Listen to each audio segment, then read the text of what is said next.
కొంచెం సున్నితంగా ఉన్నా కూడా లోపల చాలా కఠినం అని విన్నాను. చాలా కఠినం అంటే చాలా కఠినంగా అని విన్నాను. నిజమేనా?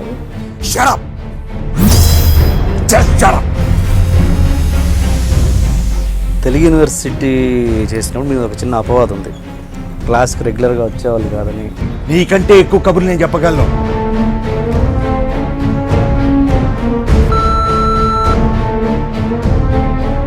తోటి నటీమణులు మీ కళ్ళకు చాలా ఫ్లాట్ అయ్యే వాళ్ళని. నువ్విస్తావా?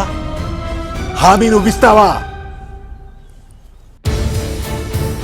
మీకు బంధాలు బాధ్యతలు ఇలాంటివంటే కొంచెం భయం అని, అందుకే మీరు లేట్గా మ్యారేజ్ చేసుకున్నారని. 10 సంవత్సరాలు ఉద్యోగం లేకుండా తిరిగి కాళ్ళు అరిగాయి. అప్పుడేం అడగలేదు? ఇంత టాలెంట్ ఉన్న వినోద్ బాలా గారు ఎందుకు ఈ మధ్య అసలు స్క్రీన్ మీద కనబడట్లేదు? నా అప్రోచ్ ప్రాబ్లం కావచ్చు, నా మెంటాలిటీ ప్రాబ్లం కావచ్చు, నా యాటిట్యూడ్ ప్రాబ్లం కావచ్చు, లేదా అవతల వాళ్ళకి నేను అవసరం లేకపోవచ్చు.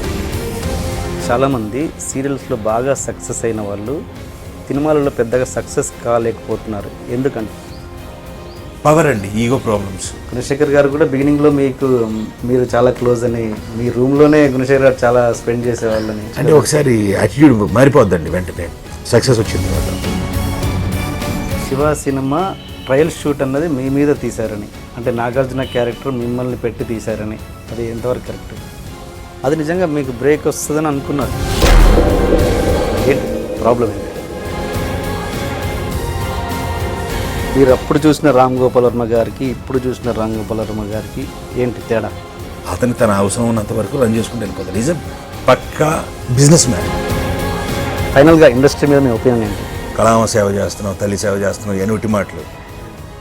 లాస్ట్కి వచ్చేసరికి నా డబ్బులు ఎన్ని వస్తాయి, నా డబ్బులు ఎన్ని పోతున్నాయి. ఈ బిజినెస్ యాటిట్యూడ్ తోటి పని చేస్తున్నారు. మందు కొడతారా?